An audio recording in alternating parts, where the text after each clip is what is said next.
Hello, hello, hello. How are you? Let me turn that off. Here I am. This is the fourth episode of Philo, the research, revitalization, resurgence, reimagining of Philo.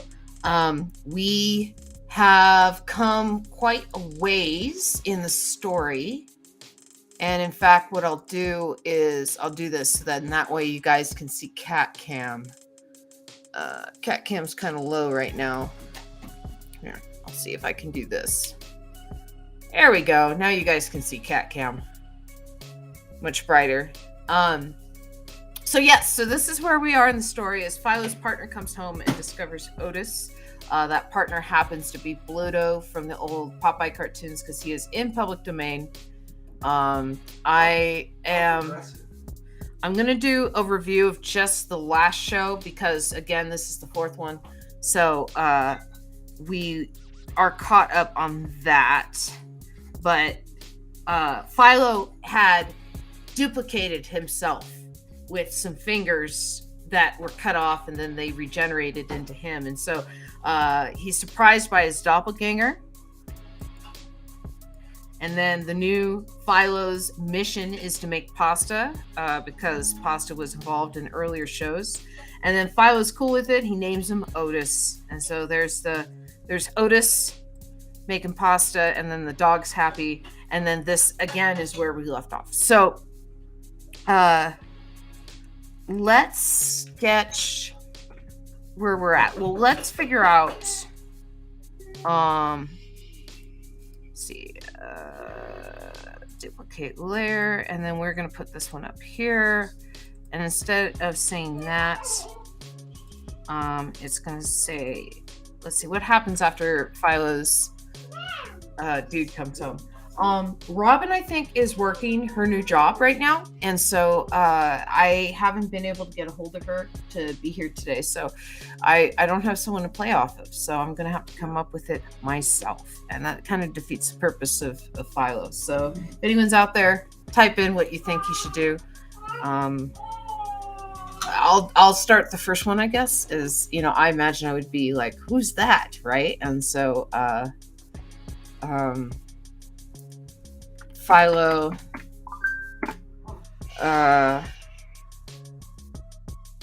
tries to smooth things over with Pluto. Yeah, that gives me something to a place to start. Never miss a comment. Click on chat. Okay. So I think if he's smoothing it over, then we're gonna have Philo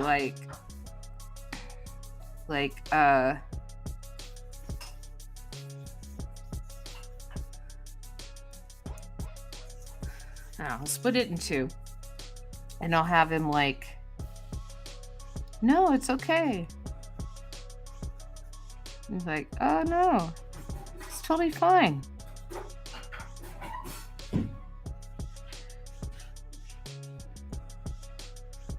Thank you.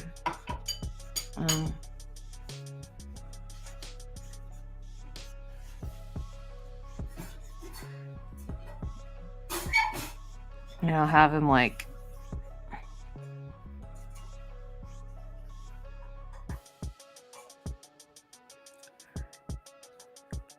see, we'll put the dog here.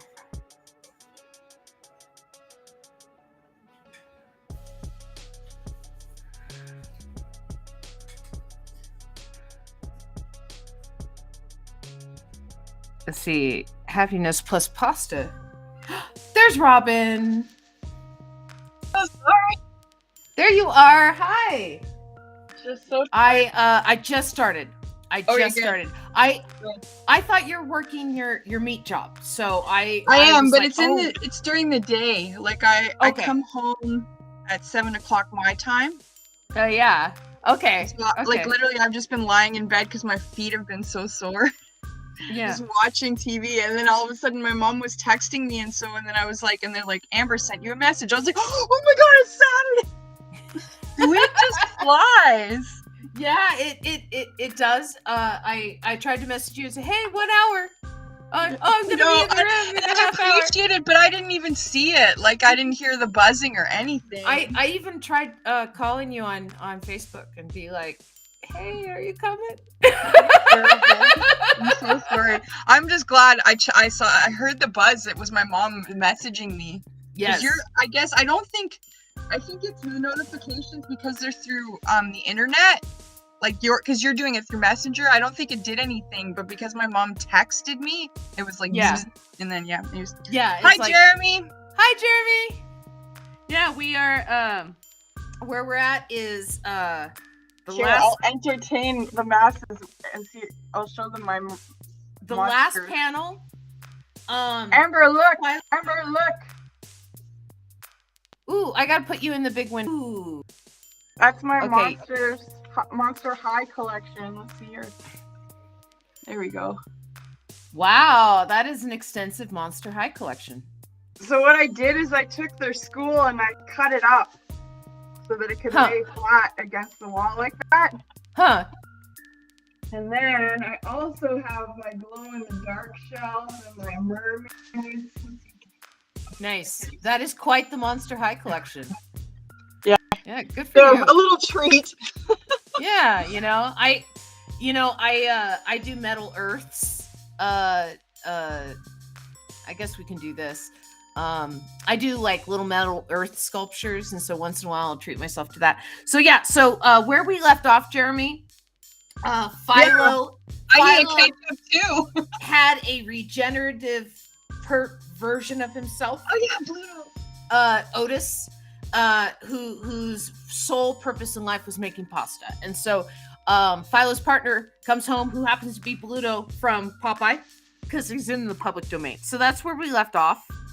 And so what I'm drawing right now is Philo tries to smooth things over with Bluto, and so I'm having him like try and explain, like no, it's okay, it's happiness, we're gonna get pasta, and be like, my hand. Yeah, it is a crazy comic. The comic is drawn by me, but it's written by you guys. So you guys tell me what to draw from panel to panel. And so that is what we're doing. And so he's going to be like, yeah, my hands equal new Philos. And I'll just Who's draw. Who's he explaining that to? He's explaining this to Bluto. Okay. Yeah, so in fact, I need to figure out how to draw Bluto's face. Bluto, again? Popeye. Right, because Bluto is his boyfriend, right? Yes. Yes. Bluto has totally abandoned Olive Oil in this alternate timeline. And so, yeah. No, okay, listen. Imagine, because Bluto gets really excited and starts chopping off all his fingers so he can have a whole bunch of different Otises. Well, but I don't know if it would work with Bluto. Would it? No. Like, okay, let's try and let's see if I can draw this Bluto. Bluto starts chopping Philo's fingers off so he can get more Otises, because he loves Philo's Philo, fingers. right? I thought he was chopping his own fingers off. No. Because Philo's regenerates, and then he wants more Philos and more Otises and whatever, right? So what you're saying is that Philo is in an abusive relationship with Bluto.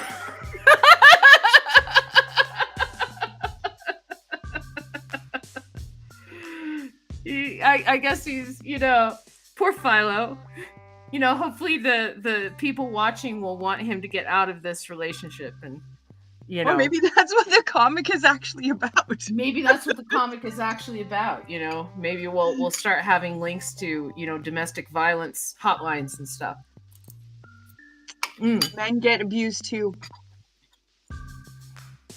It's not just us. Ian made really good pasta. So I'm What very kind? lucky. It's just mac and cheese, but it's just really tasty. He added something to it, and it's just really tasty. What did he add? Garlic? Paprika? Abuse is common everywhere. That's true. What? He added abuse? No. Jeremy is saying. I know, it's just funny because it was our see, conversation. abuse is common everywhere. That's true. Yes. So let's. I want to know what was in the macaroni. It is a mozzarella macaroni, but it also has like herbs in it. Nice. Pretty good. I'm very lucky he does the cooking. Someone mentioned that men can be abused. I just thought I'd chime in and say it's systematic. Everybody can be abused. Isn't it systemic? Systemic? Yeah. Systemic? Yeah. I learn my words by reading. Me too. And there's a lot I mispronounce. Yeah, and so sometimes I say the word wrong, but that's okay. You know, you learn as you go. So yeah, we're gonna have Philo be like, this is okay. You know, he's from my fingers. You know, really, I washed them. Not actually cheating. Now, okay, if like there were like clones and you ended up with a clone, that's like cheating, right? Because you're with yourself. You know, like they're a part of you. So is it really? Yeah, but it's pretty narcissistic to want to like be with a clone of yourself, isn't it? That's true. Yeah. But if you're a narcissist, I guess the clone would be too. You know who did that? And it's an amazing, crazy story. Liberace did that. He had a clone of himself? He adopted a teenage guy, and then of course he was having sex with him. And well, yes, as the Greeks did. Yeah. Over time, he gave him plastic surgery so that he looked like him. That's interesting. That's interesting, Liberace. I just remember him playing Tri-Lane on Star Trek. To me, it's insane that so many women couldn't tell he was gay. He was so gay. It was a different time. Okay? In that time, people didn't think about gay. Right? They thought about the talent that he had to play the piano. And he was just flamboyant. Like Elton John was just flamboyant and had a wife and kids and everything. Yeah, it's true. So Jeremy says, yeah, if I had a clone, I would want my clone to have free will and choose for him or themselves. And Jeremy also says, or rather, I would hope my clone chose free will over the will of whoever programmed it, a la the Iron Giant. Yes. I was thinking about that movie, what was it, The Island? I think it's called, the one with Ewan McGregor and Scarlett Johansson, where they're clones. That was a good movie. Yeah, where they're basically Xerox for their parts. Yeah. That was a good movie. But okay, I wouldn't know. I would not be interested in a clone of myself. I mean, I think I'm a pretty interesting person, but one of me is enough. I gotta tell you one thing. I was too old when I figured this out. I was like 37. And one of the women at the daycare, one of the mothers was saying, you know, you can donate your eggs. And I was like, oh, what? I wish they didn't want my eggs because at 37, it's geriatric. They're not interested. They just want like 20-year-old eggs. And that's fine. It makes sense. I'm not denying I'm not saying it's a bad idea. But the thing is, I just got so excited at the thought of all these robins running around and me having no responsibility towards them. That's the appeal. Yeah. I have no responsibility. Let's see if I can figure this out, this face. Yeah. So we'll do his nose. Oh, I don't watch horror movies, but that's interesting. I'll check that out. Thanks, Dale. That movie was a ripoff of Parts the Clonus Horror, a classic low-budget horror movie. Ooh, cat cam. Yeah, I have cat cam. Hi, Dale. My favorite storyteller in TV animation that talked about cloning in fiction was Greg Weisman. He handled it well with Superboy Superman and the Speedy Roy Harper clones, and it stemmed back with Gargoyles with Thalog.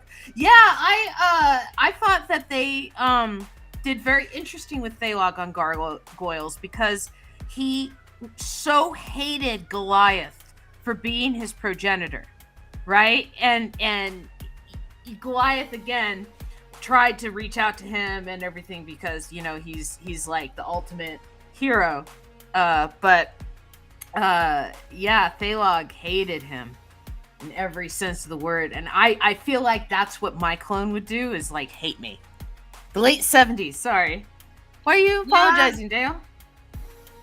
Yeah, no, that it's probably true, because even like in real life, when you meet people that have traits about you that are similar to you find yourself not really liking them, and you don't know why until you realize they're basically the same as you. Oh, Star Trek did an episode about that where Riker got like duplicated by the transporter, and one Riker like became a survivalist on a planet, and then the other Riker was the one that we knew, right? And so he meets him, he's like, I don't like him. And then that Riker became like evil and joined the Maquis and pretended to be the first Riker. Sneaky clones, man. Sneaky clones.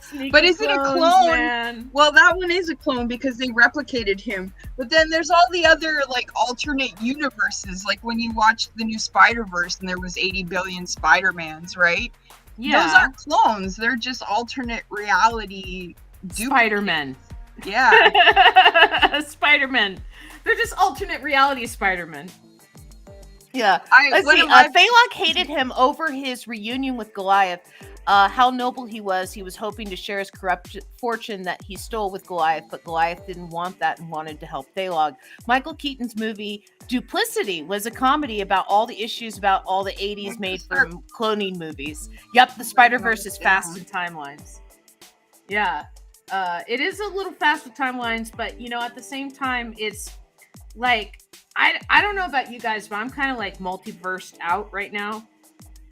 There's so many multiverses. Yeah, but you know what? I just finished rewatching Miss Marvel, and I'm so excited to see the movie, and I love that TV show so much. I love that TV show. Like, there was just so much about it that where I was just like, I was so invested in it. It was my second time watching it.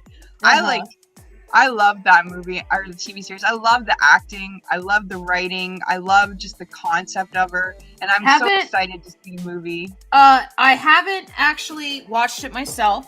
Oh my God, that is a nice Bluto, Amber. Thank you. Yeah, the MCU is struggling with how it's handling the multiverse saga. My whole thing that I appreciate about Miss Marvel and stuff like that is that the actress is she's as much of a geek as any other fan. Yeah, she's a Canadian girl too. Oh, well, yeah, of course you would root for her, yeah. But yeah, I do get a little biased in that way.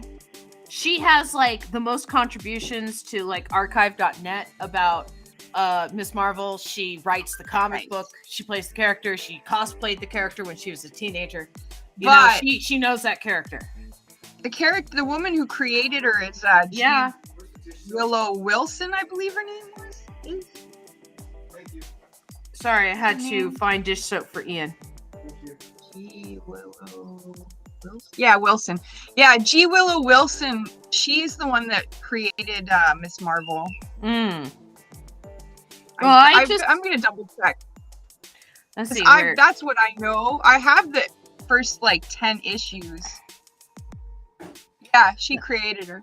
Yeah, and she's a very interesting woman. She's a white Muslim woman, and she's written a lot of really good comics, not just Miss Marvel. Like, she's fascinating, the things that she's written about. Let's see, and then what I'll do is I'll just do a little stick figure here, because I'm running out of room. This is very fast drawn comic. Okay, so there we go. So... yeah, and with the Marvel universe right now, it doesn't help that the guy that they banked all their hopes and dreams on, they just fired. And are you talking about Kang? Huge big bad, yeah. Assault charges. Yeah. I'm not saying they're wrong. To see jail time, I think they made the right decision. Oh yeah, for sure. Fire him and stuff like that. It totally messes everything up for them. And quite honestly, they were really dragging their feet about it too. Most companies, when those kind of things happen, have in the past reacted quite quickly. but it was almost like they were hoping it wasn't as bad as it seemed, you know what I mean? But then, yeah, it was as bad as it seemed. So, we're gonna make panel 1. Panel 1, because you always got to organize your files, even if you're doing a weird jam comic once a week. And so, and then we are going to duplicate this so I don't have to figure out the font again.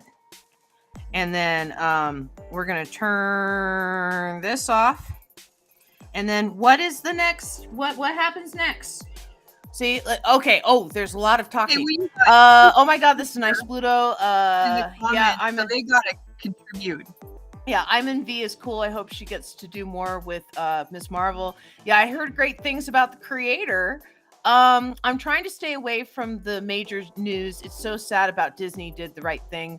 If you are into clones, read David Brin's wonderful novel, Kiln People. When you have clones, you can have a first-person viewpoint novel with multiple viewpoints. John Varley's The Afochi Hotline also is a one-person viewpoint novel with multiple viewpoints. I'm going to put that up there so people can get the proper spellings. Yeah, I'm writing all this down. Yeah. Oh my God. Yeah, I'm going to put that up on the screen so people can see that. Buddha looks looking cool. Thank you very much. And then, okay, so he tells him it's okay. You know, he came from my fingers and stuff. Now, you were suggesting that Bluto chop off his fingers to get more Otises. Yeah. But, like, let's see what the audience thinks. What does the audience think? What should happen with Philo? You know? And this is where we left off. Where he was saying, hey, you know, it's okay because we're going to have, like, stuff. See? Yeah, my fingers, when they're removed, it equals a new Otis. And then the only thing that I have is, like, Smurf Toast from Magic Marmot. So, hi, Rob. Smurf Toast! I don't know if I can decipher Smurf Toast. Philo reproduces by like a starfish. Yes, as you cut off a piece of him and then he makes a new one and he called the last one Otis. It's a perfect analogy. Yes. But not like a starfish, because if you cut off a starfish's legs, does a whole brand new sentient starfish grow? Yes.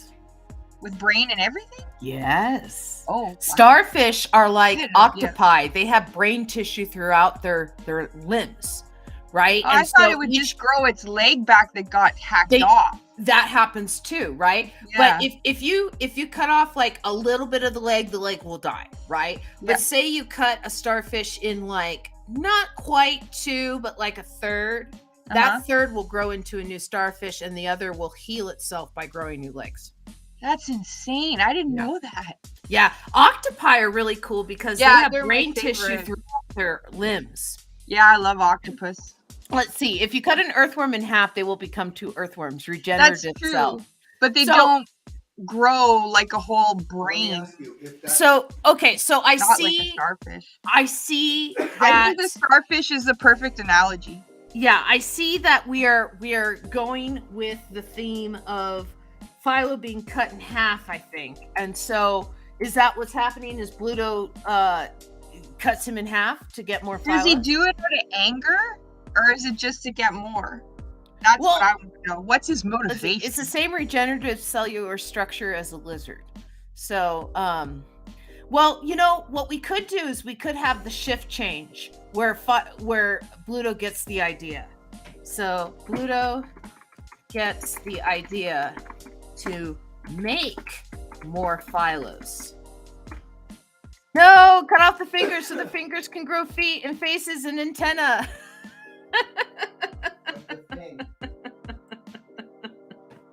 What's a Smurf Toast? I like the idea of the thing. Oh, I think that's just Rob being funny. Oh, cool. Yeah, I got a lot of Smurfs. And so Bluto gets the idea to make more Philos. So I think what we'll end up doing is we'll have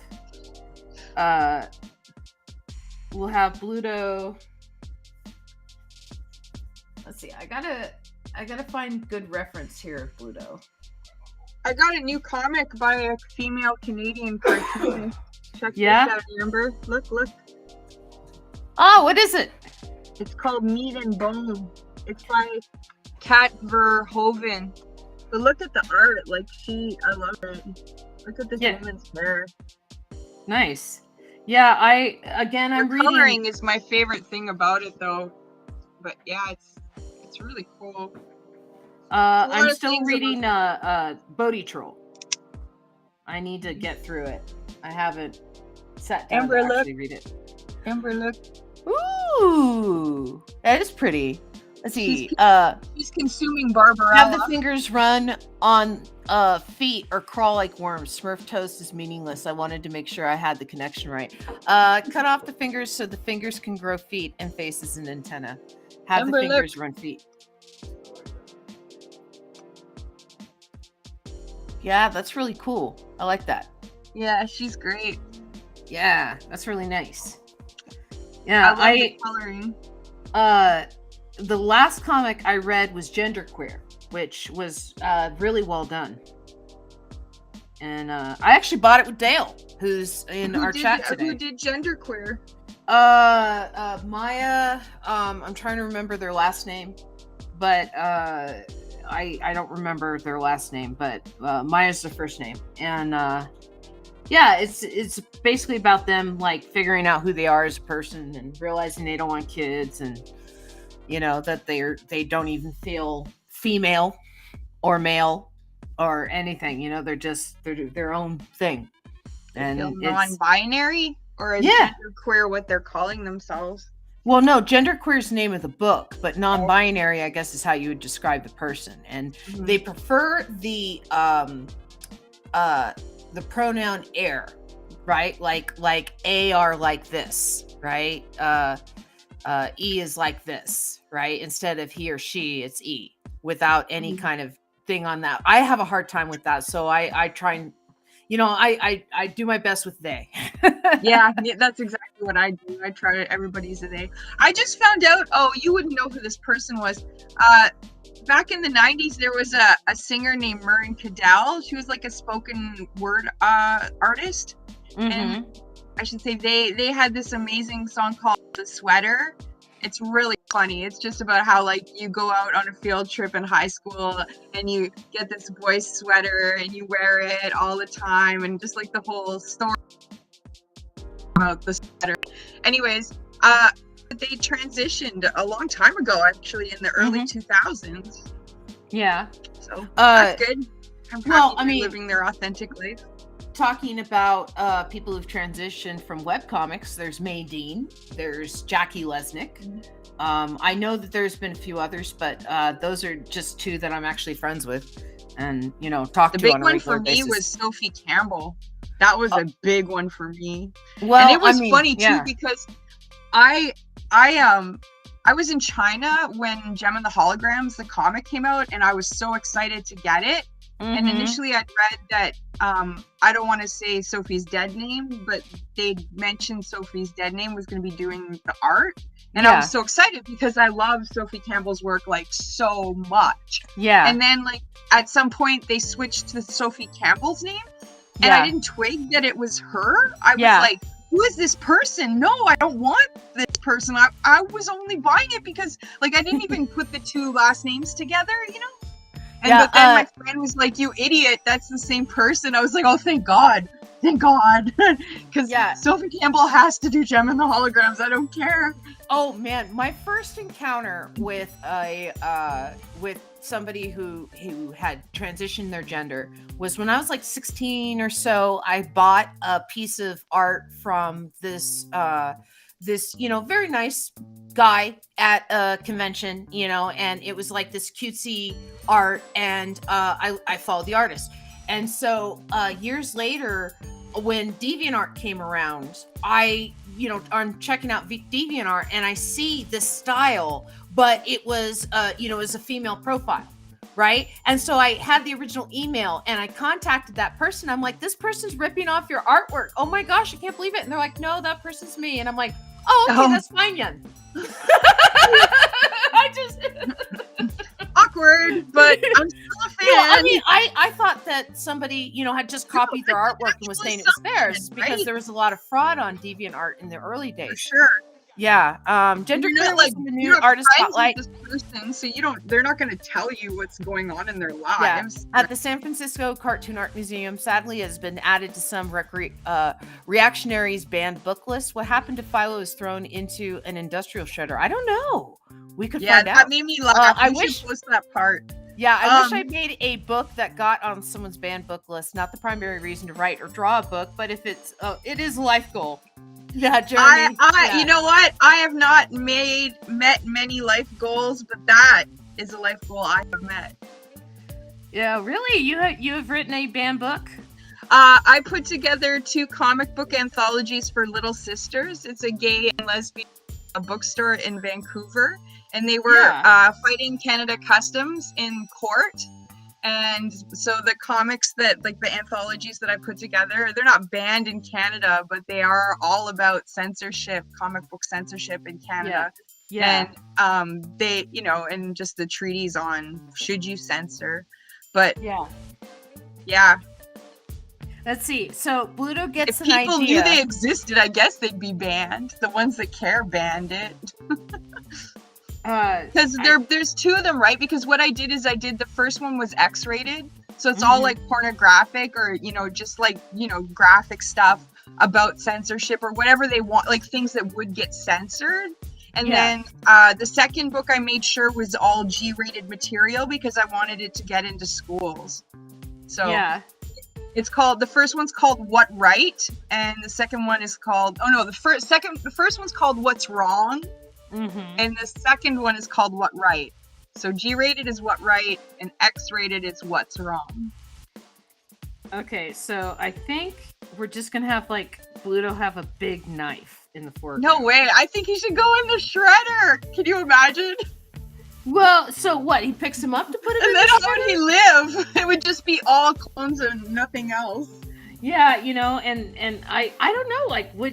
Would there be any Philo left if he went in the shredder? He can still go into the shredder, but I'm just saying that he has the idea. Maybe Bluto keeps his head because he still loves him. Does he still love him? Oh, a meat cleaver. Oh, I like that. Okay, it's gonna be a meat cleaver. Let's see. I gotta draw his big gargantuan hands here though. And let's see. We're gonna do his Bluto mitts. Yeah, his Bluto mitts, and then we'll do this, and then. Yeah, we'll have a meat cleaver.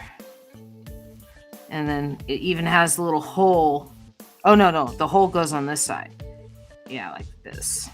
Like, boom. I love the San Francisco Cartoon Art Museum there once, and I got to see, it was so amazing. They had an original Bill Watterson, Calvin Hobbes artist, on the wall next to an original Jeff Smith, one of his bone pages. Yeah. I admire the heck out of both. But when you looked at the Jeff Smith page, you could see where he'd cut out page sections to redo, or he pasted new paper on top to redo, or there's whiteout everywhere, or you see his pencil lines where he sketched something out and changed his mind.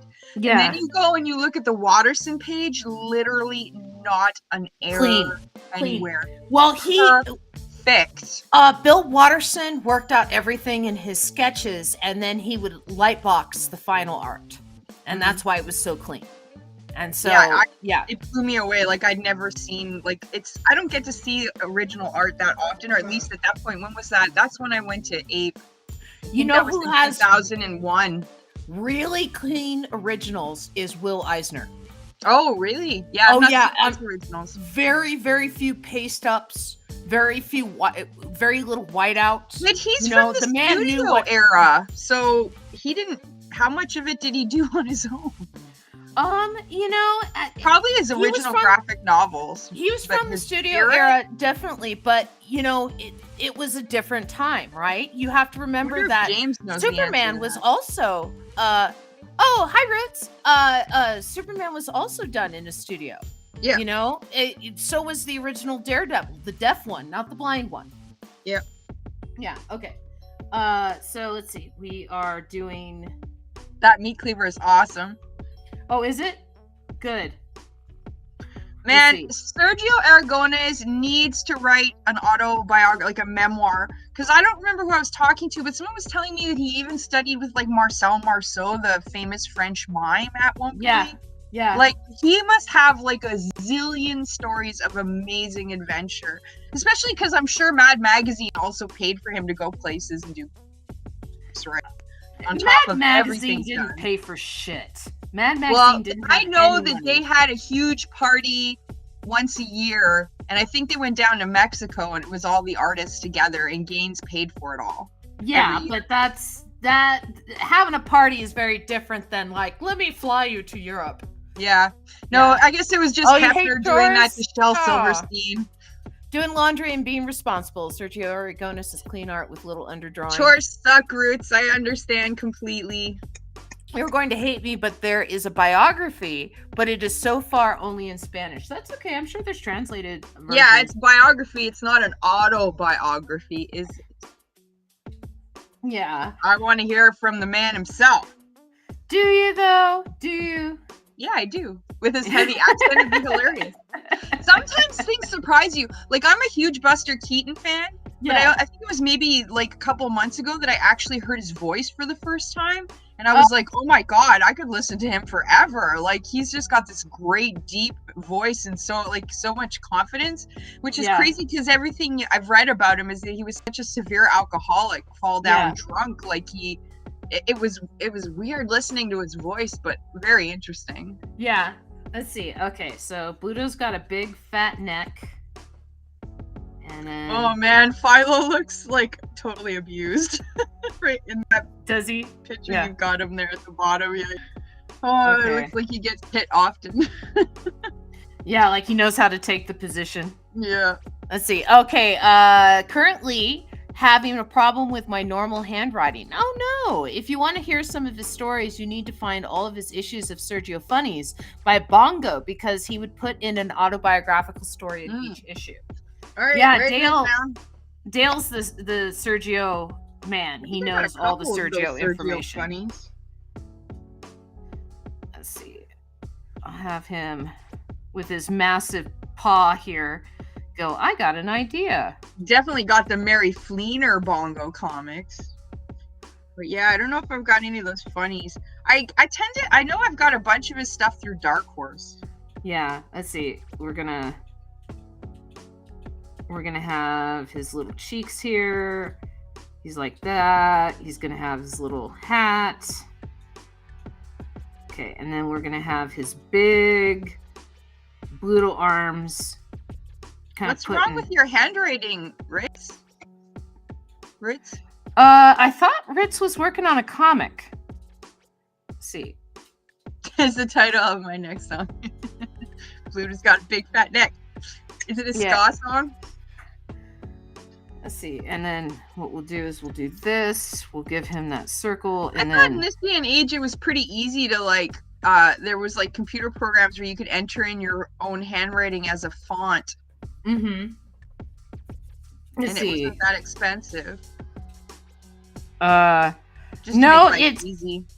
There's companies like Blambot that will do it for you, and it's much better result because it's done by a human. But what you do is you know, they have you basically write out a zillion E's and a zillion N's and stuff, and then they make, you know, it so that when it comes out, the N's are slightly different, the E's are slightly different when you as you type. So there's like, you know, 5 or 6 different E's in the font file that it varies between. Bill Gaines took his artists on trips to different countries on his dime, which he wrote off as a business expense. Sergio has shown slides of those trips, which they all loved. Later, they started taking their wives. That's what I'm talking about. Dale would know. He's a Sergio person. So, yeah. So we're just gonna have, you know, there's just gonna be like a ton of Philos. Thanks for backing me up, Dale. Yeah, Dale will back you up. Especially if you're right. Well, I'm such a stoner, I always gaslight myself. Yeah, there's a meme that was going around which says that my husband tried to gaslight me that the term is gaslamping. He does that when he's gaslamping me. right? And Ian and I have jumped on that where like we'll like mess with each other and we'll say, honey, I'm gas lamping you. Because it's not even the right term. No, it's not. Yeah. Let's see. Okay, so we're gonna have worshipping Philos, because I imagine that's what Bluto sees in his head. Is little worshipping Philos. Oh yeah, and they're like feeding him grapes. That one Yeah. that's standing, get him to feed him grapes. Oh, I like that. Yeah. So we'll have him. He's got Oh, that's right. Ritz is a calligraphy artist. We forgot. I forgot. I'm sorry, Ritz. I just met you once, so I have a terrible memory. But now I won't forget. Yeah, calligraphy is not easy. It's, you know, I can do like... Isn't that cool that it's integrating into your normal handwriting, though? I would think that would be really cool. Well, you know, there's this one I YouTube guess it's hard video. for them to understand. So during my calligraphy, which I've been doing for nearly 4 years, I've realized how much calligraphy has been integrated into my normal handwriting.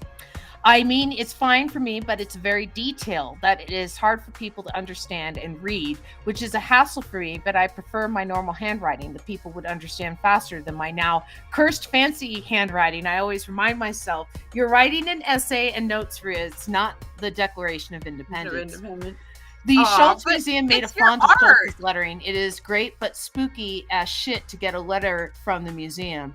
But if each Philo is essentially a clone baby, they're each going to be individual. Larry Gonick made a font of his lettering. Yeah, so did J. Scott Campbell. He made a font of his lettering that you can like download off of Free Font.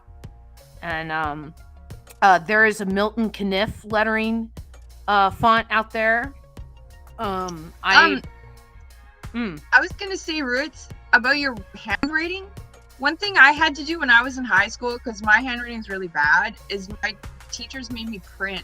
So I got into the habit, I write in all capitals when I handwrite, and that way it really differentiates itself. So maybe like when you want to do your beautiful handwriting, you just do your beautiful handwriting, but if you want people to understand, you just do all caps or whatever, you know what I mean? So that it's something completely different that helps your brain click that it might.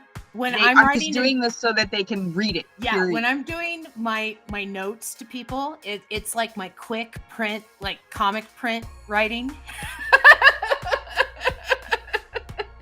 Okay, let's see if this reads right. And so Bluto is imagining himself with a million Philos. Let's draw a light bulb, because those in are my brain, your handwriting is gorgeous. In my brain, it's like, wow, you have this artistic thing you're studying and you're incorporating it into your everyday life. And to me, I would think that I would appreciate that. I would not get annoyed by looking at it. Oh, I know what I'll do. I'll do this. Of course it gets tired because you're doing art. You really are doing art. So yeah, I'll give myself some grunginess, and then we'll carve it out. So is that to show the menace of the scene? Yes. Careful, right? You don't want it to be like the Otis look, right? Because the Otis has that dirty kind of pixelated now. No. I picked a different one. Otis is more dots. This one's more like rubbing, I guess. I don't know. They're all different. But yeah, we're gonna have this, and then let's see. I don't know, guys. My brain won't allow it now. My hand gets tired faster if I went to normal handwriting. Understandable. The problem with handwriting fonts is that the spacing and baseline is all the same. When you look at Phil Frank, R.I.P., and Hunt Emerson, to me, the messiness gives the lettering life. I love Hunt Emerson so much. Yeah, but it loses some readability because of the messiness. And there's something to be said for having Emerson does all that stuff forms. Where he puts like dots and O's. Yeah. And so I can see how it could get a little indecipherable, but I don't know. With the Emerson, I want to make the effort. It's not hard. I suppose that's true. Yeah. Okay. Dude, did you know that he created the ska girl? You know, like the English beat ska girl? She's got the beehive and she's dancing. You know that black and white image of the girl, like the ska? I just blew my mind. There's so much about Hunt Emerson that's so cool. Let's see. I just love him because it's Firkin. Firkin is like the best comic ever. And then I also have his what is it? Is it his Casanova adult comic that he did? I really like that. Whoa, look at that. He's got a gothic Let's see. Go in comparison. This is what my handwriting looks like, but more detailed since this font is normal, while mine is this, but cursive. Robin and I are now pals. Yes, Dale has declared it twice. And in fact, I shall make it forever a thing by commemorating it on the screen that Dale and Robin are pals. Okay, so Philo, back to Philo. So we have Ruitz, the writing is beautiful. I'm sorry. I think it's beautiful. We have freaking let's see. Oh, here I am. Wait. That looks good. It looks good, Amber. I forgot. Oh, I would do less grapes though, because it looks so messy. I can't tell what's happening. You know, at this point, I'm just it's better done than have to go back and finish and refine and stuff. Just do it better next time. And so yes, so I'm gonna do this. So let's turn this off, and then this is where we left off, was with him getting the idea. Yeah. Let's see. Now, we need to remember there are other people in this story. There's an Otis and a dog that might not want Philo to get hacked up to bits. Yes, Robin, have you read Hunt's version of Dante's Inferno? No, that I have not read. Yeah, I haven't read that one either. Okay, so does Otis come to Philo's rescue then? What does the dog do? He could. There's still comics in the middle of the floor. We have a lot going on in this room. Let me look at Hunt, Emerson, Dante's Inferno. No, I have not read that. Let's see. So I got a yes from Rob. No, I've not read that. I have not read that. Sorry. Let's see. Otis comes to the rescue. To the rescue. And I think the dog helps, quite honestly. I mean, he just got a whole schwack of pasta. He's in a great mood. Well, yeah, he's feeling generous. Let's see. And so I guess what we'll do is wait. I got an idea. Okay. So we are gonna have Bluto in the foreground. I think you should put Otis comes to the rescue. Very dog. Have the dog come after the chopping. He rescues the parts. That's actually how Otis came to be. Was that the dog ate the fingers and then vomited them up? Maybe that's part of the magic formula. I don't know. Amber. Yes. I think you should say that Otis comes to the rescue. The dog follows. Oh, the dog follows. Yeah. Okay. Because helps. I don't know why help sounds awkward. Wait. No, I got it. Otis and the dog come to the rescue. Yes, sure. Yes. That works too. Yes, that is less awkward. I agree. Less awkward. We shall pretend that is how it was always written. And then and how it will always be. And how it shall always be. So it is written. Yeah, so we're gonna give Bluto, like, I guess he kind of has kind of a round body shape, and I'm gonna have him like this with his, I don't know, he's kind of big, huh? I have a weird question. How do you guys find this? Like, how does Dale know and Magic? Oh, I told him all.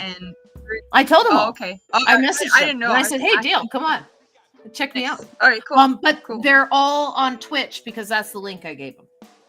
Oh, okay. Yeah. Yeah, I've never used Twitch. Yeah. It's interesting because Twitch has never made money, but it's really popular. They just don't know how to make money. The same handwriting as your grandma? That's interesting. Oh, my! Because you guys would have developed your handwriting independent of each other. That's interesting. Let's see. I gotta find a good profile image of Bluto. Here, I'll do this. This one's pretty good. Okay. I'll just have his head up here.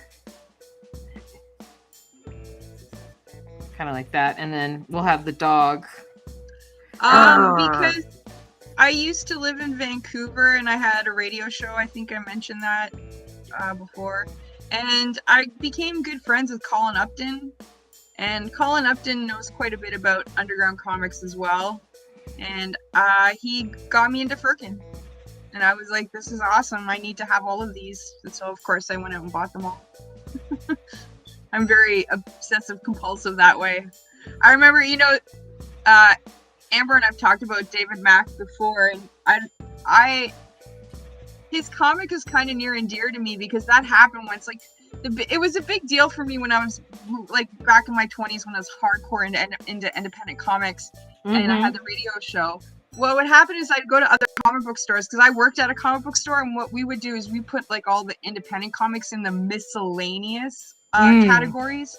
So we'd have like, Green Lantern, Green Hornet, whatever. And then we'd have G miscellaneous. And that's where I'd find like all the indie and the underground stuff and the hard to find stuff. And I remember I found Kabuki one time and I was like, it was the first series. And I was like, this is amazing. And I literally went back the next day and bought like all the issues I could find. And it was only those first 6 issues in black and white. Yeah. But that doesn't happen very often where I'm just like, I need all of it now. I think I did that with Johnny the Homicidal Maniac because I was like at the perfect age for it. Definitely, I did that for sure. I have so many stories about Johnny. Oh my god. Yeah. Oh, Johnny. At a convention once, he hid under my table and ate a hamburger because it was right after Invader Zim came out and like people wouldn't leave him and everyone alone. was flocking. Yeah, exactly. And so I was in Artist Alley and like there was like no one around, and so Jonah Vasquez. Yeah. My first ape was when he was working on it. It hadn't come out yet. He was just doing like all the work on it. And we were all just like, someone gave you a cartoon?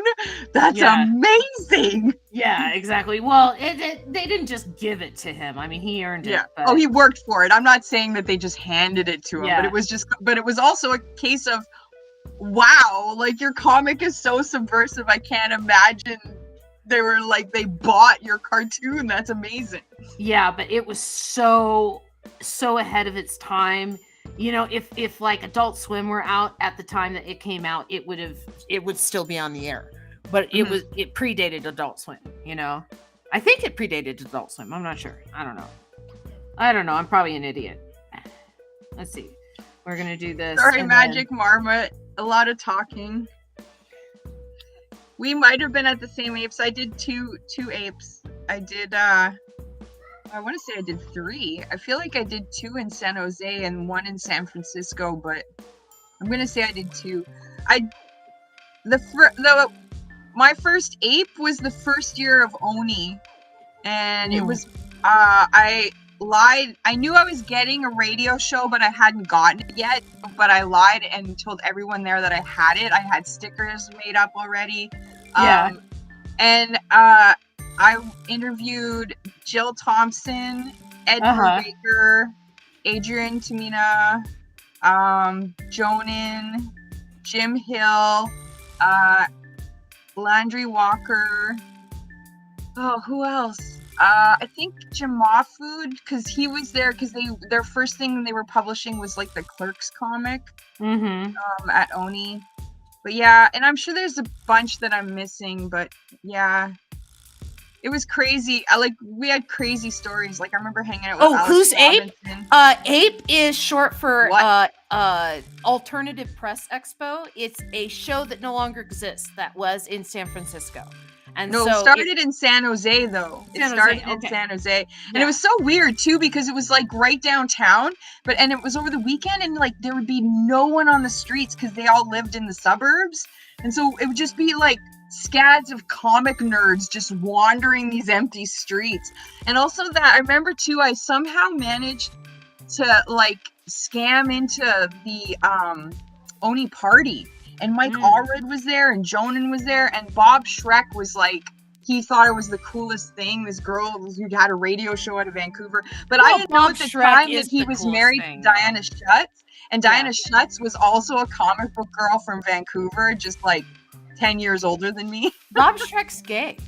He is, but he was married to Diana Schutz. I did not know that. Yep. That's news for me, because I was. You know how I know is because I asked her. I said, "How do I get your job?" And she said, "Sadly, you have to marry an American," which is what I did. Yeah. Yeah. And so you married an American? No, I did not. I didn't get her job. I didn't marry an American, but she did. She married Bob Schreck. Yeah, and they're still close. Like they're still very, very close. But you're right, he is gay. Yeah, yeah, I was just like, it's like I thought you would know that, being a comic person and all. I mean, he was like one of the first out editors in comics. Mm-hmm. I'm not saying he's like the first out person who ever worked in comics and stuff. No, but like he one of the mainstream open. editors. Yeah, and so let's see. This is a really bad Philo back here. That is a pretty big butt. I'm not gonna lie. What? Oh, he's got a big Pluto's butt. big butt. Oh, yeah, big I like butt. how you got the dog. The dog looks great. Yeah, we're gonna have Philo traumatized back here. And but yeah, the second time I went, it was San Francisco, and I stayed at Keith Knight's place. Oh, Keith is so nice. Yes, he's very nice. But he stayed at my place when he came to Vancouver, so it balanced out. I pissed off his pizza guy because I didn't tip him. Oh.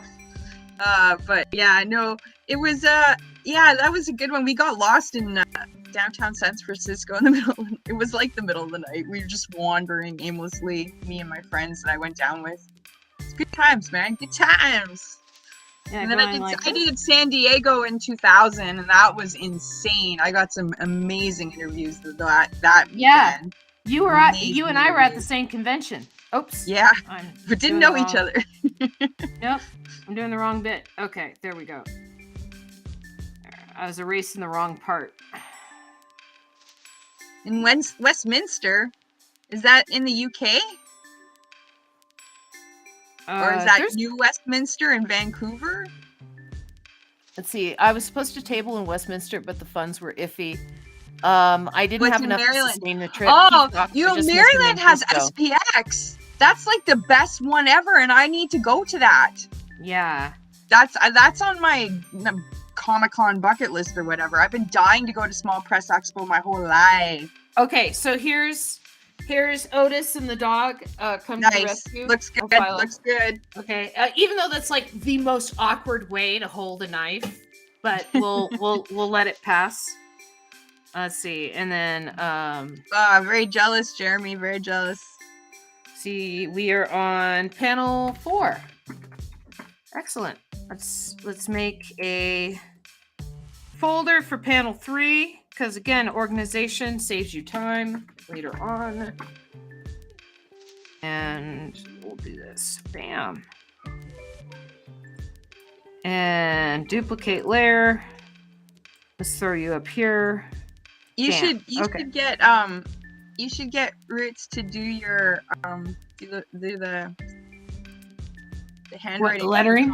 Yeah, lettering. That's what I'm the looking captions. For. The lettering for a comic. Oh, maybe, I don't know. Let's see. Let's see. Yeah, the event I was supposed to table at was a 2-day event, and it was an artist alley event combined with the film fest. Interesting. Let's see. Okay, so Otis and the dog come to the rescue. Then what happens? Dun dun dun. To the rescue. So does the dog knife out of Bluto's hand? Sorry, Bluto's hand. So and Otis have some crazy magic powers like Philo? Because Philo got some weird powers going on. We don't know what powers Philo has. Not to mention Uber between my apartment to the station in New Jersey. Yeah, the writing was on the wall. I had enough for the hotel, but not enough to travel back and forth. I would have had to Uber and spend more money from the train to the hotel. Let's see. The cleaver comes to life and screams, "Stop!" The cleaver comes to life and screams, "Stop! Stop!" There's so much violence.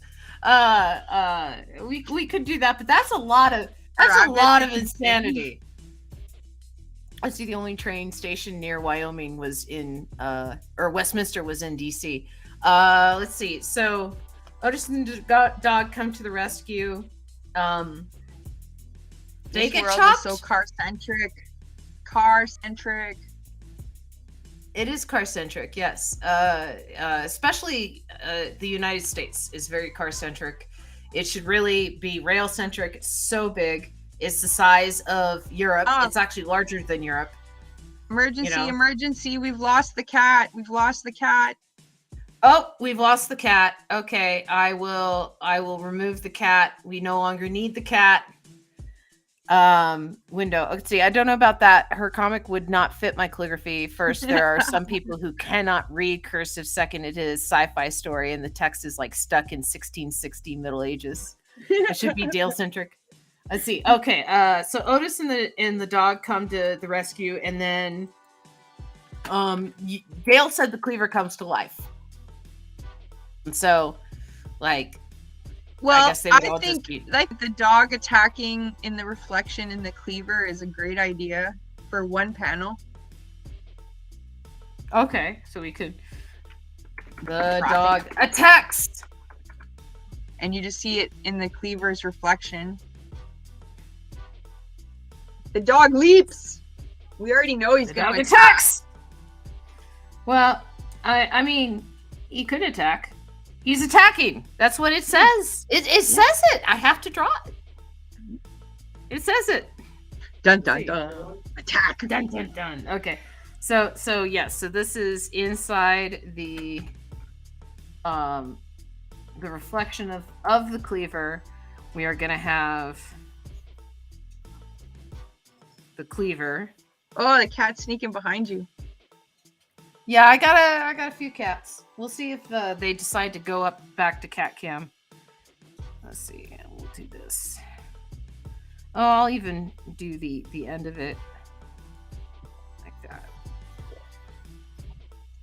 And I'll draw Bluto back here. I gotta find a good Bluto. I admit I'm using reference because one thing I hated doing the original Philo on TV a million years ago is we had no access to a computer or whatever. And so people would be like, yeah, draw Ronald McDonald. And I would freeze for a second going, what the hell does he look like? Yeah. It's like, I know he has like red hair and like, but does he have a round he's got nose? Like the lines. Is it just painted? Yeah, I know he's got a red nose, but it's like a small red nose, isn't it? Yeah, exactly. And so, I'd have to draw be things from confusing memory. him with it. Yeah. I would have to draw things from memory, and I just hated it. It just proves just how little knowledge an artist truly has of what they're working on. So let's see, we'll do this. I think reference is totally fine. What annoys me is when people are practically tracing from photos. Yeah. No, I use reference. A good artist will use reference no matter what. Like there's a very famous critique of Steve Rude's submission for a Johnny Quest comic by Alex Toth, where he's like, fake, because none of it's researched. Like the guy draws a camel and it is not a camel. Like if you really look at it, it's not what camels look like, right? The guy's just drawing what he thought a camel looked like because he wasn't looking at camels. Yeah, and again, Alex Toth saw right through that, was like, this is a fake camel. Let's see, after the dog attacks the guy with the lump booty pushes, the dog away and attacks Philo as the blade cuts through the finger. Several Philo emerge as it attacks him out of range for hurting is Dolph. What annoys me is looking for reference. His dog. Yeah. So what annoys me is looking for reference and how do you display it so you can use it? Oh, sweetie, I got Bluto to win. What, the dog? Like I find Rude's suggestion interesting because it's not what Bluto wants, but it is what Bluto wants. Yeah. Like he wants more Philos, but these Philos want to hurt him because he's gonna hurt Yes, original. and so it is the hubris. So it's interesting. Yeah. It's a very interesting Hubris. idea. Yes. Thank you. Excellent word. Thank you. Okay, so we're gonna draw this very bad looking dog. He's like, ah, ah. He looks like a rat. He does kind of look like a rat, but again, this is just a sketch. But yeah, we're gonna do his paws here. Rawr!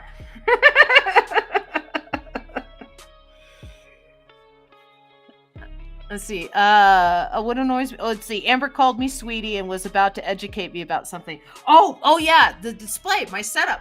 So my setup is I got a Wacom, or not a Wacom, but a Huion tablet down here. I got a wide monitor up here, and then I have another monitor that's set on its side over here, and that's where all my reference goes. And so, like I can do this. I can usurp cat cam for a second. So, I don't think Bluto is scared because I think Bluto is full of bluster. You think he's full of bluster? Yeah. Because Yeah. Dale said, shouldn't Bluto have a look of terror? And I don't think so. I think he's such a big oaf that he's like, I'm fine. So yeah, so you can see there's Whoa, what's that? There's the wide camera or wide monitor, and then there's my tall monitor, right? And then you can see there's my Huion. So that's my setup. Oh, so Rich thinks we should add a lifespan to these guys and make it short. Oh, you think they should start expiring? Let's see, let's put that back in the big window, and then we will close that down. We don't need that right now. Am I still frozen? You can hear me though, right? Yeah, I can hear you, but you're still frozen. Oh, okay. Yeah. Well, whatever. Here, let me try this. Bloop. Bloop. Are you still frozen? Yep, you're still frozen. Yeah. I tried rebooting you in the thing, but you probably have to get out and then come back in. Yeah. All right, let's see what happens when I close it here. Yeah, so we are going to have the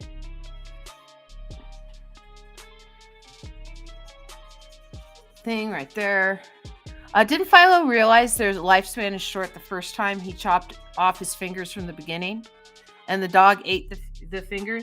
No, because the fingers got eaten up, and then the dog vomited the fingers, and then those became the new Philo. And so, let me let Robin back in. Now I have no picture. Robin, did I lose you? Are you gone forever? Robin! Yeah, I'm gonna kick her out again. Yeah. Let's try, we're gonna remove her. We'll see if she can pop back in. So, yeah, let's see. We killed Robin! No! Yeah. Robin's a cool cat. You know, she really knows her comic stuff. That's one of the reasons why I like having her on the show, is because she's always interesting to talk to. Yeah, so the first clone is made up of Philo DNA and vomit. Yes. Yes, indeed. In fact, I could do a review, because I pretty much just did it from last episode when I started. But I can go back to the beginning, because I have all the panels right here. Because I'm insane. Yeah. We're drawing a very mean looking dog here. Okay. Do I have Robin? Nope. I still have a black screen. Nope. She's trying to join up, but I just have a black screen. Robin, can I hear you? Are you there? I guess not. It's not black on your end. On my end, it's black. Yeah, it's a black screen, and I can't hear or see you. Yeah, this reminds me of Chuck Show. Well, to be fair, we're using the same technology, so it's probably my fault for putting money into the Restream account. Let's see. Yeah, let's do this. We're gonna have the dog with his claws out. He is ready to attack.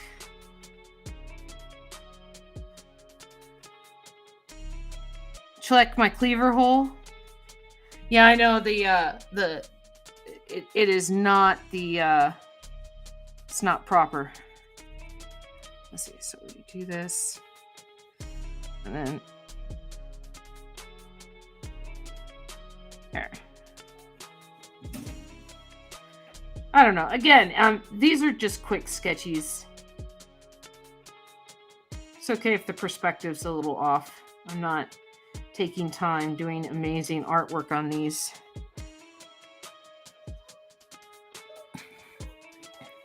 But yeah. I lost Robin.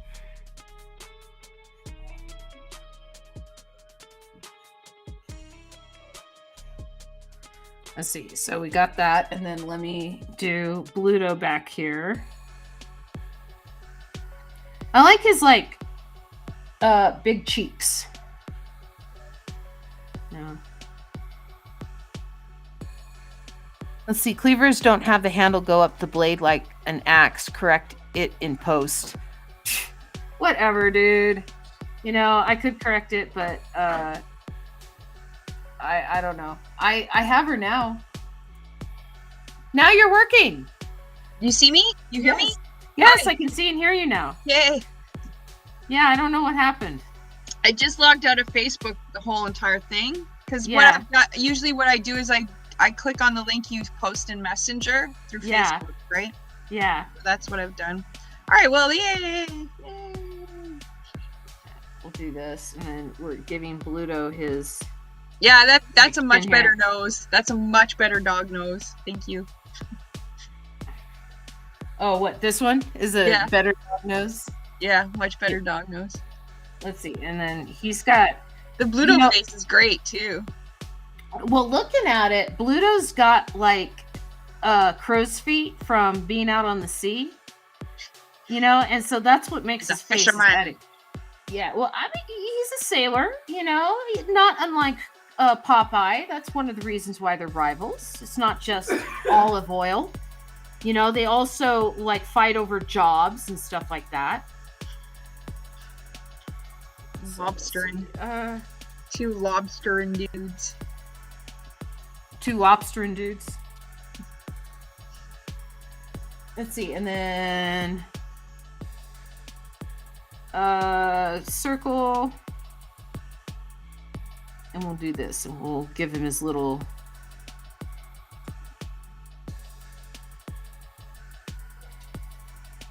His little cap.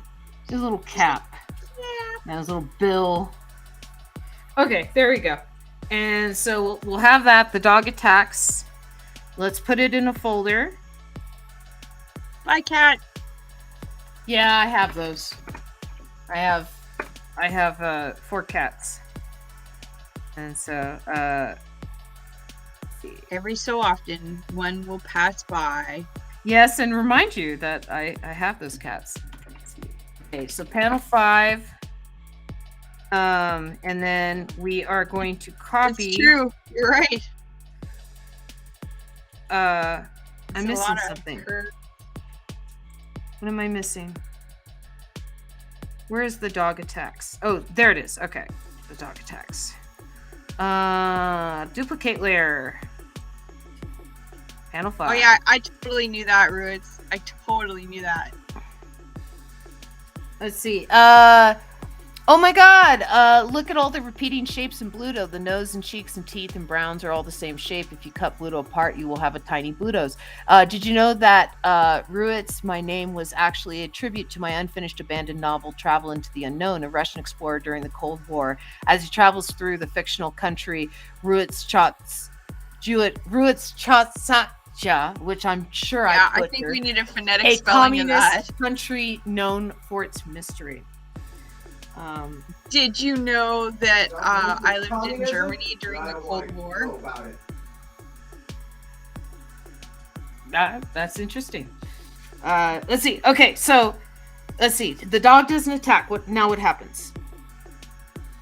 Well, Philo's got to do something because he's been really silent this whole time. So we got to get some reaction from Philo at this point because we know what Otis is also doing. He's attacking as well. Well, I thought let's check Cleaver Philo. coming down and chopping off fingers and making more Philos, and that was like He hasn't got to that point yet. Because look, okay. So I think Philo should be doing something at this point. Are we doing a Romeo and Tybalt situation where Philo tries to interject? No, don't fight, and that actually causes the injury? Do you know what I'm talking about? Well, is Shakespeare dated of a reference? Too soon. Too soon of a reference. No, that's how Tybalt dies. You know, he's fighting with Mercutio. Thank you. He's fighting with Mercutio, and no, that's how Mercutio dies. But Tybalt kills Mercutio. Yes, and so they're sword fighting, and then Romeo's like, "No, don't fight," and he jumps in between. But because he jumps into between, Mercutio can't defend himself, and Tybalt stabs him under Romeo's arm.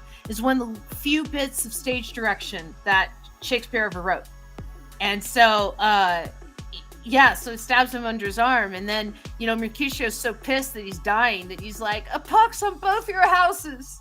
Well, what I'm wondering is, are we still gonna have a whole bunch of clones show up? Or is Otis gonna defeat Bluto with the dog? I like the idea of like Philo being more active. But I think there's that cat again. It just keeps going back and forth. Yeah, I got a few of those. So funny. Bluto clones. So that's the only one though. Of your 4 cats, it's just that one smoky gray that just keeps going back. Yeah, that's Columbo cat. And see, the story was he travels through it, writing every detail inside the country since the story was canceled. I'll just spoil it. In the end, he was running from a yoke, a folklore creature that chains people who wear silver and gold. Interesting.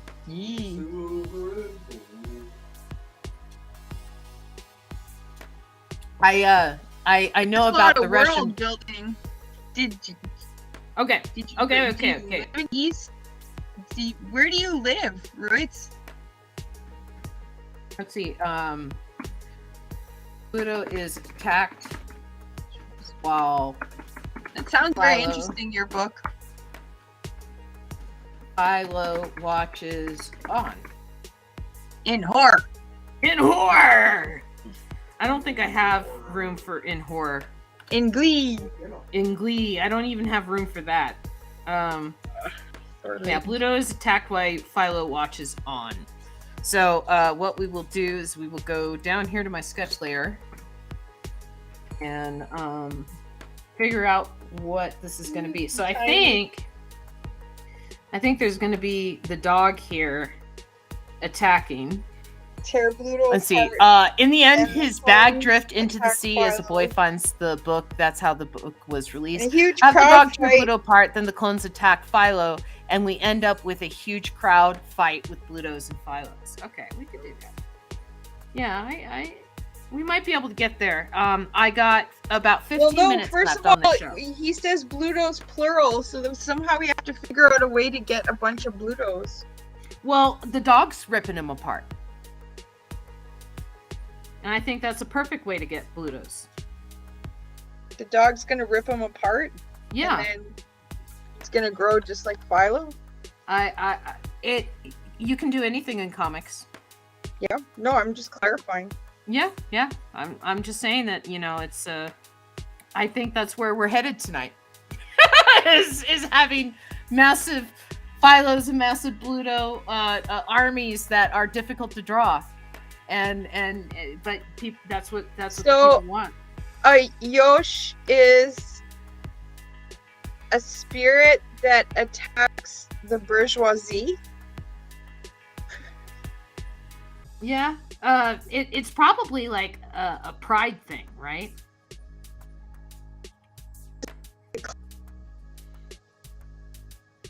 Let's see. The reason why she hates silver and gold because these are representations of wealth and corruption. Let's see. A yoke is a folklore of a woman in violet who chains people with wealth because yoke is a representation of oppression, silent in the representation of people who were accused and wronged. Interesting. Yoke. Actually, it's just like, yoke. Let's see. And then we're gonna have Philo over here just kind of like, oh, is that what's going on? We'll give him a little question mark. You know, he's very blasé in this latest comic, isn't he? It's been mostly a Bluto comic. It has been this section, yes. So just to clarify, a Yosh is a folklore character that you've created. It's not like an actual folkloric character. Well, folklore usually like means that it comes from folklore. Yes. No, but I'm just clarifying that it's not like an ancient tale of Kazakhstan, for example. Yeah. Very cool. That's very cool though. Like, you've built this whole world. That's insanely impressive. Let's see, we're just gonna do It's cool. It's very cool. Yeah. See? Oh no, blood everywhere. You need a dust cloud for the fight with body parts flying like hand and eye generic ones. Oh, that's so much easier to draw. Yes, easy to draw. We're gonna do that. Oh, yes. Cloud. Gonna have arms coming off. Just little bits. Yes, we'll do that. Okay. That I'm behind easier to draw things. Excellent. Like a Tasmanian devil. Yeah, kind of. Have Bluto's head poke out and screaming. Yeah, let's draw in Philo first. Philo's watching on and like, just kind of like, you know, doesn't seem to mind too much. You know, in fact, I'll give him a little smile. He likes seeing his abuser get his comeuppance. You know, I don't know why Philo ended up in an abusive relationship, though. I think because you decided that it was going to be Bluto, and Bluto has never been a gentle guy. Sorry. Well, I mean, we don't know if Bluto has worked on himself all these years. You know, possible. Maybe he just got tired of being continually rejected by Olive Oil, and you know, finally started working on himself. There's the cat again. Yep. That is Columbo. I would say like that's like the 5th time it's gone by. Yeah, that's Columbo cat. Oh, there's another one on the left. Oh, okay, cool. Is the food over there on your right? Is the food? No, the window's over on this side, and then the food's over on that side. So that's why you keep passing by. And you should see another cat pass by in just a second if he wants to come around. He's like right there. Yeah, so I have many a cat.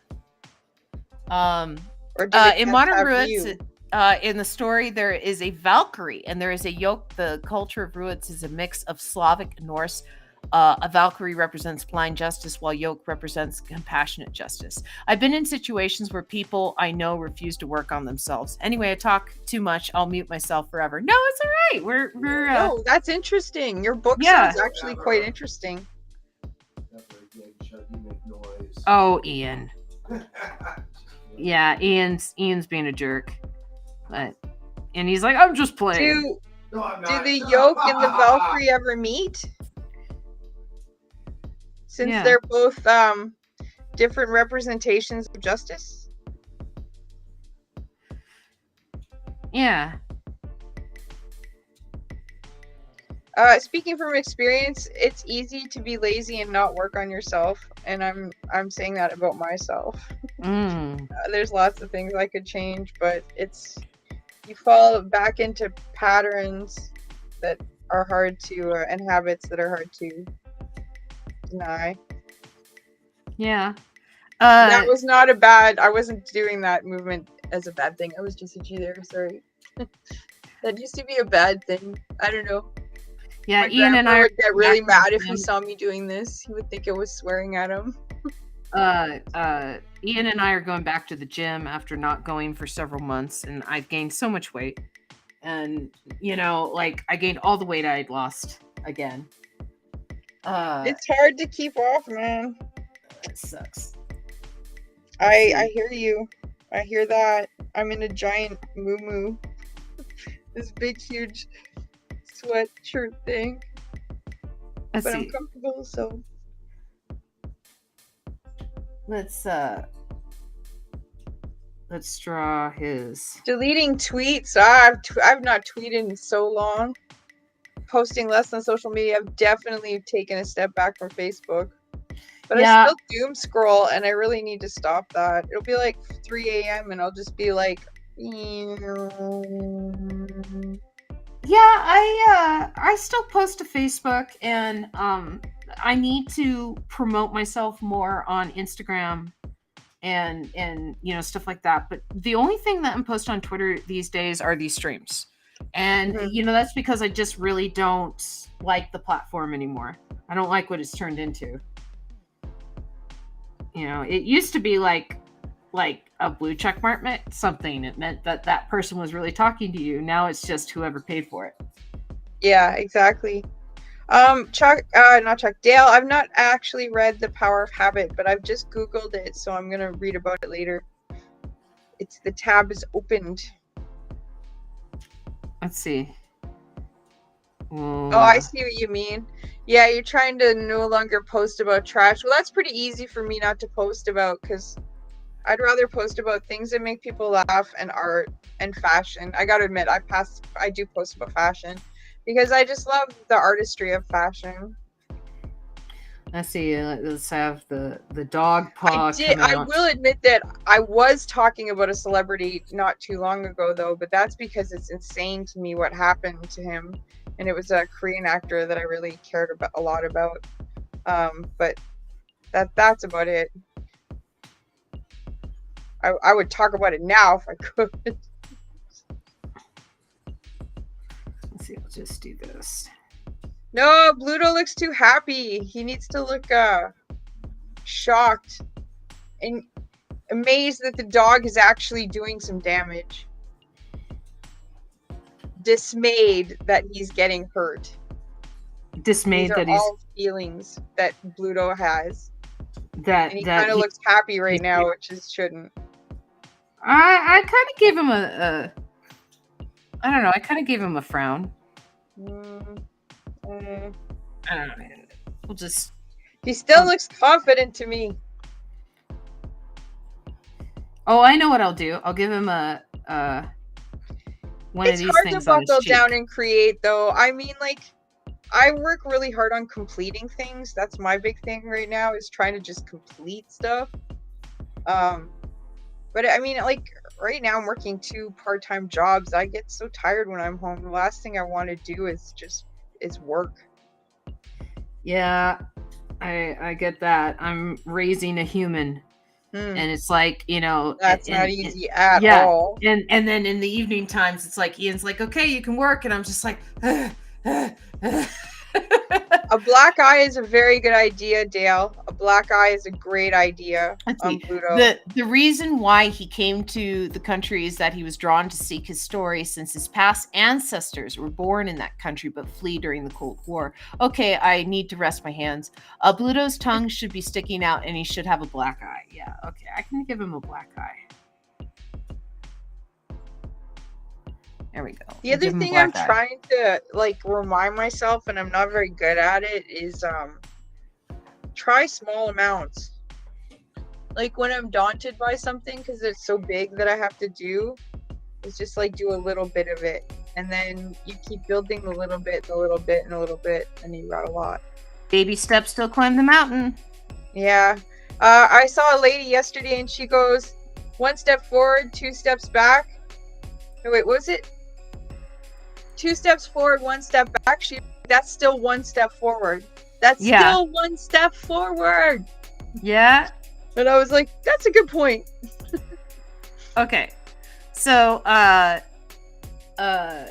they're fighting. Bluto is attacked while Philo watches on. Now what happens is now there's tons of Blutos and tons of Philos. Yeah, that's what Dale wants. That's what Dale wants. Let's see. I've worked at a part-time job. I hate it too. I'm also working on a short film as well. Good for you, Jeremy. Let's see. What's your film about, Jeremy? Let's see. So I think this is going to be the last panel. Okay. Even it's getting kind of late. Yeah, it's 10:30. Yeah, exactly. And so, you know, but we had a lot of interaction today, which is pretty good. So yeah, it's awesome. Thank you everyone for hanging out with us. After the dust settles, there is a problem. The battle begins. The battle begins. After the dust settles, the battle begins. The real battle? The real battle. Let's see. Okay, let's do this. It's in the heart. Let's go in here. I also have a Patreon and working on a webcomic I hope to publish or pitch. A pile of Bluto's parts growing feet and arms. Is that what you think it should be? Is that there's just like here's a pyramid of, oh my god. Do you know what my favorite episode of Invader Zim is? When he had to get a physical at school and shoving the human organs into himself. Yeah, and it was like a Jabba the Hutt full of organs, and he was like, "They'll never figure it out." Oh, I love that show. I love that comic. I still have my Anguish T-shirt. I love that. The one joke that I love from Jonan Vasquez, and I could make myself feel real serious. And here I'm fixing cat cam so that we can see cat. Here we go. There's cat. Anyway, and now we have dual cat cam action because I got a cat right here now.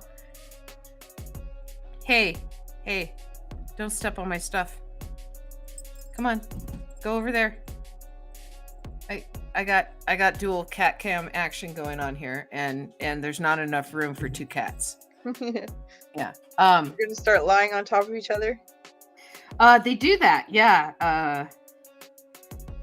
All right, so tell me your favorite Jonan Vasquez joke. Yes, I got distracted by cats. My favorite Jonan Vasquez joke is in Squee, where Squee ends up going to heaven.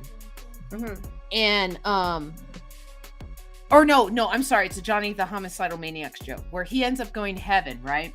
Yes. And there's a cute little baby that when God decides, okay, kill Johnny because he doesn't belong here and stuff like that, this cute little baby is launching itself full force at Johnny, going, "Destroy!"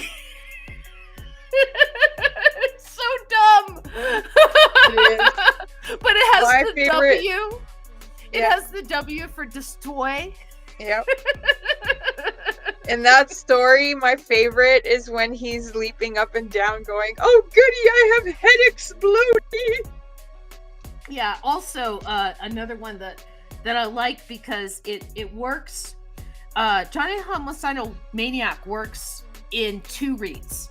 Because the first read is where you go, oh, it's just a fun comic, and then you discover that like at the end it's this Lovecraftian horror, right? And then the second read, you know it's a Lovecraftian horror. And so you're reading it from Johnny's perspective of him actually trying to like save the world. As a prisoner, not as a murderer. Yeah, exactly. Yeah. Exactly. What? Why are you guys obsessed with being up here right now? I've had They're like, all 4 cats. film. Leave me alone. We want to be on film. Do you want to be in cat cam? Yeah, because I got another cat right here too. And let's see. Maybe it's warmer. It is warmer. I got Is it warm under the lamp? Of course it is. Let's see. They They hear my voice. voice. Yeah. Okay. All right. Anyway, I speaking of Lovecraftian horror, I have to draw Bluto like forming, portions of himself. Let's see. Another one that always made me laugh in off of it. Jonan's world was when he did that superhero comic and the female superhero had tits that were so big that her little wee waist like broke and has snapped in half. Yeah, I remember that one. Let's see. Okay. Oh my Yeah. god. Before I stopped working at Continental Currency Exchange, I was working in the mall there, and one time I was going up the escalator. This was like maybe 7 months ago. I saw a teenager with an Invader Zim backpack, and so I stood behind them on the escalator and softly whispered, "No, Piggy, I love you." And he had no idea what you're talking about. He just kind of looked at me. Yeah, he's like, what the He's hell? like, I don't think he expected an almost 50-year-old woman to be quoting Invader Zim at him. Oh, I'm telling you, my first cell phone, my ringtone was Zim going, "My Tallis, my Tallis, my Tallis, my Tallis, my Tallis." My current ringtone is Miserlou by Dick Dale. Oh, nice. That's a good one. You know, Yeah. did you ever see that movie Six String Samurai? I don't think I have. Because it plays Miserlou on it. It's like I forget. It's like the Russian Elvises or something. I forget the band's name, but it's preceded by this awesome, like one of the best lines in a movie ever. It's one of my favorite quotes ever, where it was like this bad guy goes to the Six String Samurai. He goes, "If I were you, I'd be running," and the Six String Samurai goes, "If you were me, you'd be good looking." Uh-huh. And then Miserlou starts up, and it's great. Yeah, it's. I just like Dick Dale. I've always liked surf I think it's music. the Dead Elvises, maybe? Yeah, it might be the Dead Elvises is the band that did the soundtrack to Six String Samurai. I could easily Google it. What am I doing? Ugh. Okay, so, Bluto grows tentacles. I guess they are kind of tentacly. So tentacly.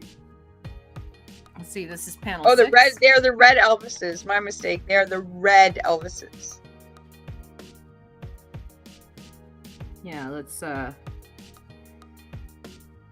Bluto is looking gross. I guess the creature you could liken him to is maybe that icky creature in Princess Mononoke. You know, the boar with all the tentacles and. Oh, that was corrupted by pollution. By pollution. Yeah. And like hands and arms can grow out of it, like it's broken. Like do one where it looks like it's like a broken arm because it's not a real human yet. You know what I mean? Yeah, I don't know. We'll see broken when we get there. Right now, I'm just kind of drawing. I can't make my arm look broken. Sorry, I can't be reference for you. I can't make my arm look broken. Elvises or Elvi. Yeah, I think Elvi is proper English. You know, I think that when it's multiple Elvises, it is Elvi. Well, it's not octopi. I'm telling you that now. Is it octopuses? Yeah, it's now considered octopus. It's just octopus. It's honestly just octopus. The word octopus is plural for octopuses. It's octopus. Okay. I didn't know that. I thought it was. You can look it up on Wikipedia. Oh, I'm on this group in Facebook called Octonation. It's for people that are like obsessed with cephalopods and mostly octopus. Well, that's how I know. They're so freaking cool. Are. They're so intelligent that most aquariums that have octopus there have locks on the cages on the tanks to keep them in because they have no bones. They are so it's not octopi according to Robin. They are so smart So you can Google it. It's octopus. Let's see. Yeah, I read this amazing book, like, I guess it was like 5 years ago now, called I think it was called The Soul of the Octopus. Let me look it up here. Yeah, they're pretty cool. They did an experiment where they gave them a bunch of ecstasy, and the octopi, which are usually kind of independent creatures, were all lovey and giving each other hugs. Nice. Yeah, they're not usually that lovey with each other. Yeah, it's called The Soul of the Octopus, and it was like this marine biologist, and she decided to become friends with an octopus. And it was really interesting. Like, the thing that I found most interesting, that I remember the most about the book, is like, she had a helper, and the helper was on meds because her helper had ADD. And like, the octopus is so sensitive with its suckers that when she changed meds, the octopus could tell when it touched her, and it spit water in her face because it didn't like how her taste had changed. But mostly when they spit back water, they're playing with you. That's how they play. Yeah, but it's like, oh, I don't like your flavor, dude. They have no souls because they don't wear shoes. Dale. The saddest thing, though, is octopus only live like 2 years, sometimes 3, if they don't procreate. Yeah. And they get dementia as well, because I like on the Octo Nation group, there are people that have octopus for pets and like giant aquariums, and they really look after them well and stuff, and you learn about them that way. But I think that's so sad that they barely live. And like their mom, like when the women or female octopus are pregnant and they have their babies, and they have millions of little babies, they don't eat anything. They just look after and clean the egg sacs until all the babies hatch, and then they die. And it's like, that's like so selfless for a mother to do. You know what I mean? Like, I feel like there's a lot of unnecessary things an octopus has in its life, its short lifespan. But yeah, they're very interesting.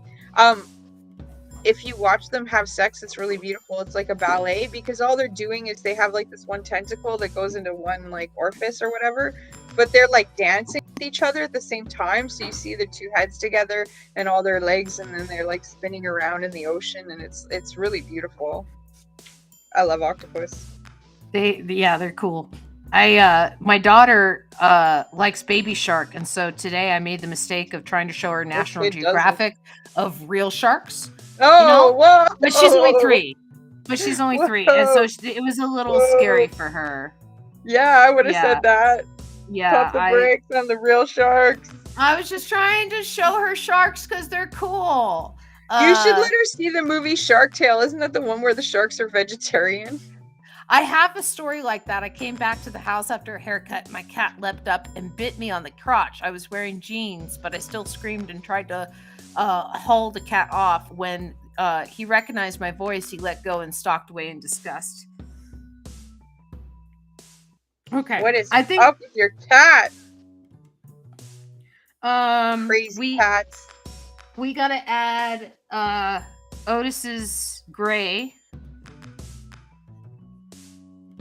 I guess. And then and Philo needs a mouth. Does Philo need a mouth? Yeah, because he's also kind of in shock like Otis is. I don't think any of them expected Brutus's to start popping up. Well, I mean, right now we don't know what he's turning into yet. You know, it could change between now and next week from different Brutuses to, you know, something else. So yeah. So you said that Philo needs a mouth, so we'll have him like, we'll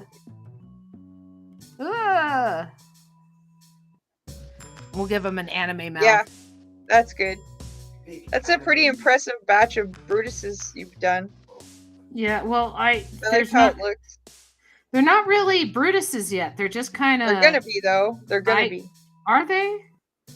Let's see. Yeah, we'll do this. Mark my words. They're just kind of tentacles, and I think that's where we're gonna Brutus or Bluto? I was calling him Bluto. Yeah, I'm sorry. I keep calling him Brutus, but you're right. It is Bluto. It is Bluto. I was calling him Bluto, but it's me. I keep calling him Brutus. Yeah, Disney made the Fleischer Studios change the name of the character because it was too close to Pluto. That was their argument. So was it Brutus? Despite the fact that Bluto is older than Pluto was. Disney had a lot more plot. Well, Pluto's not even a planet anymore, so what the heck? Honestly, I think Pluto's going to get reclassified as a binary planetary system with its moon Charon, because they're in a beautiful dance with each other where they're perfectly balanced. Pluto is large and light, right? And Charon is small and dense. And so they kind of dance around each other in orbit around the sun, where they're orbiting each other. And so because of the size of Pluto, that's why they said, okay, it's a dwarf planet. It's not as big as another planet. But Charon's orbit with Pluto is what stabilizes its orbit around the sun. And so that's why I think it should be reclassified as a binary planetary system. But that's just I agree. Yeah, and so it's Pluto. Pluto is a planet, but it's a small planet in a planetary system. Yes. What's your planet facts for It's just Namco and Fleischer and Viacom characters colliding. When I was in my 20s, I wanted to see a Kingdom Hearts parody as a joke where Bluto and Hayachi teamed up as villains. That sounds Who's cool. Hayachi? Anime character, I want to say. Oh, okay. Yeah, I know what Kingdom Hearts is, so I'm going to assume it's the blonde one all in blue. Kingdom Hearts was interesting because it was a mixture between Square Enix and Disney. And I know. I remember because it was odd seeing Jack Skellington involved in that. Yeah. Sith Pluto. Cthulhu. Cthulhu. So we're 15 minutes past when I planned on ending today. But I'm gonna stop there. And thank you everyone for joining me today. Thank you, Dale and Jeremy and Ruiz and thank you so much for making who else did we have? We had Magic Marmot stop in. We had a bunch of people stop in today. And Robin, thank you for joining me today. And Columbo Cat, thank you for joining us today. And we will be back next Saturday, same time, to continue the story. And I will eventually get this up on a website so people can just, I can just share the link and people can catch up on their own. And I don't have to do reviews, but I will review what we did this episode. And so I have to make a panel 6 folder, and then that way it will work. Panel 6. I think blood will make it look messy. I really like seeing like how they're not colored in the tentacles or anything. So where we left off was what's Philo's staying partner there with the happy face and the mess. Yeah, Philo's partner comes home and discovers Otis. This was last week, right? That's where we left off. And so here, Philo tries to smooth things over with Bluto, right? So he's basically saying that, it's happy. We had pasta. He cut off my fingers. It made a new Philo. And it's totally fine. Yeah, he cut off my fingers. I regenerated. Yeah, and then Bluto gets the idea of having basically a ton of Philos, and so he's going to go after Philo and chop him up. And then Otis and the dog come to the rescue, and the dog attacks. And so Bluto is attacked while Philo watches on. And then after the dust settles, there's a problem. And that is where I left off. That is where we will continue next week. So thank you so much. I am going to put up our little design logo, and we can say goodbye. Goodbye. So long. See ya. Have a good day.